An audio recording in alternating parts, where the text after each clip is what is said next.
मुख्यमंत्र्यांनी सुद्धा काल राधाकृष्ण विखे पाटील यांनी वर्षा निवासस्थानी जाऊन चर्चा केली आणि तातडीनं हा निर्णय घ्यावा लागणार आहे। कारण ज्या प्रकारे हजारोच्या संख्येनं मराठा बांधव आझाद मैदान आंदोलनाला येत आहेत, मुंबईकरांचे सुद्धा यामध्ये हाल होत आहेत आणि त्यामुळे तातडीनं हा निर्णय सरकारला घ्यावा लागणार आहे आणि त्या दृष्टिकोनातनं पावलं ही मराठा उपसमितीच्या बैठकीमध्ये पडताना पाहायला मिळतात। अर्थातच सरकारला या सगळ्या संदर्भात निर्णय घ्यायचा आहे, मंत्रिमंडळाच्या बैठकीमध्ये हा कदाचित निर्णय होऊ शकतो आणि त्यासाठी नेमका निर्णय काय घ्यायचा जेणेकरून या मागण्या जवळपास पूर्ण होतील त्या दृष्टिकोनातनं सरकारकडनं एक रणनीती ठरवली जाते। सरकारकडनं सुद्धा तज्ज्ञांचं मार्गदर्शन घेतलं जातंय, शिवाय शिंदे समितीचं सुद्धा मार्गदर्शन सरकार घेत आहे आणि त्यामुळे लवकरात लवकर निर्णय घेण्याच्या दृष्टिकोनातनं सरकार सुद्धा पावलं उचलताना आपल्याला पाहायला मिळते।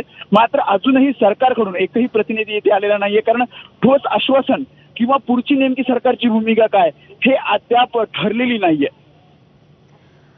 अगदी त्यामुळे आज संध्याकाळी सुद्धा या उपसमितीची पुन्हा एकदा बैठक होणार आहे। खरं तर वेदांत, कोर्टाच्या निकालामुळे सरकारसमोर एक मोठा पेच निर्माण झालेला आहे, त्यामुळे आता यातून मार्ग काढणं सरकारला कसं शक्य आहे? ज्या प्रकारे आपण बघतोय तज्ज्ञांचे सल्ले घेतले जातात, महाधिवक्त्यांसोबत सुद्धा आज 5 वाजता सायंकाळी बैठक होणार आहे, ज्यामध्ये मराठा उपसमितीचे जे सदस्य आहेत ते सुद्धा यामध्ये उपस्थित असणार आहेत आणि काल सुद्धा आपण बघितलं निवृत्त न्यायाधीश संदीप शिंदे यांच्यासोबत सुद्धा उपसमितीच्या या सगळ्या सदस्यांची बैठक झाली। एक मागणी जरांगे पाटील यांची आहे की आम्हाला ओबीसीतनं आरक्षण हवंय आणि सर्व मराठा हे कुणबी म्हणून त्यांना प्रमाणपत्र मिळावं, सरसकट कुणबी दाखले हे दिले जावेत आणि याच मागणीसाठी हे सगळं आंदोलन होतंय आणि त्यामुळे यातनं पर्याय नेमका काय काढायचा यासाठी सरकारकडनं विचारविनिमय केला जातोय।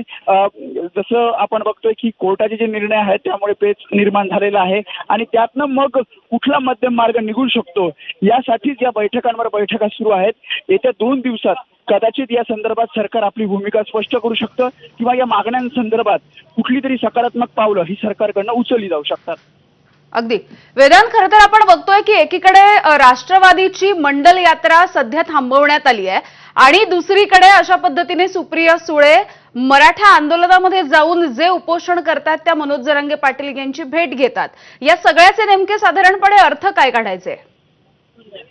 ज्या प्रकारे आंदोलन हे आक्रमक होते, राष्ट्रवादी काँग्रेस शरदचंद्र पवार पक्षाचे अनेक मराठा नेते असतील, पदाधिकारी असतील हे आंदोलनामध्ये सहभागी होत आहेत। शिवाय आपण बघितलं काही आमदारांनी काही खासदारांनी पाठिंबा सुद्धा या आंदोलनामध्ये येऊन दिला आणि त्याच पार्श्वभूमीवर आपल्या पक्षाचं जी भूमिका आहे ती सुद्धा काल आपण बघितलं अध्यक्ष शरद पवार यांनी मांडलेली आहे आणि त्यामुळे या सगळ्या संदर्भात चर्चा करण्यासाठी मनोज जरांगे पाटील यांच्याशी चर्चा करण्यासाठी सुप्रिया सुळे आज या आझाद मैदानावर आलेले आहेत। अगदी 2-3 मिनिटं त्यांनी मनोज जरांगे पाटील यांची चर्चा केली, कारण ते विश्रांती घेत होते आणि यामध्ये जी भूमिका त्यांनी मांडली आहे की सर्वपक्षीय बैठक बोलवून मुख्यमंत्र्यांनी योग्य तो तोडगा या सगळ्या संदर्भात काढायला हवा। विरोधक सुद्धा तयार आहेत आणि योग्य तो तोडगा लवकरात लवकर निघावा यासाठी विरोधक पूर्णपणे सरकारला पाठिंबा देतील।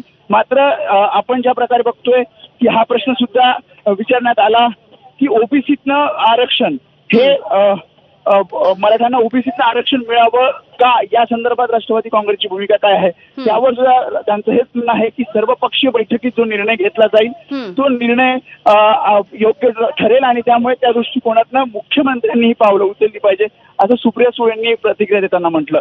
त्यामुळे आता पुढची नेमकी भूमिका सरकारची काय असणार, उपसमितीच्या बैठकीमध्ये नेमकं काय ठरतं आणि कॅबिनेट बैठक या आठवड्याची होणार आहे त्यामध्ये नेमके काय पावलं उचलली जातात याकडे लक्ष असणार आहे। अगदी वेदांत, धन्यवाद सविस्तर माहितीसाठी। तर सध्याची आझाद मैदानावरची ही दृश्य आपण बघतोय। सुप्रिया सुळे या आझाद मैदानावरती आज मनोज जरांगे पाटील यांची भेट घेण्यासाठी गेलेल्या होत्या। 3रा दिवस या आंदोलनाचा, मात्र त्यांना घेराव घालण्यात आला। जितेंद्र आव्हाड आपल्या सोबत आहेत, राष्ट्रवादीचे नेते। आव्हाड साहेब, आपण एक आताची जी दृश्य पाहतो आहोत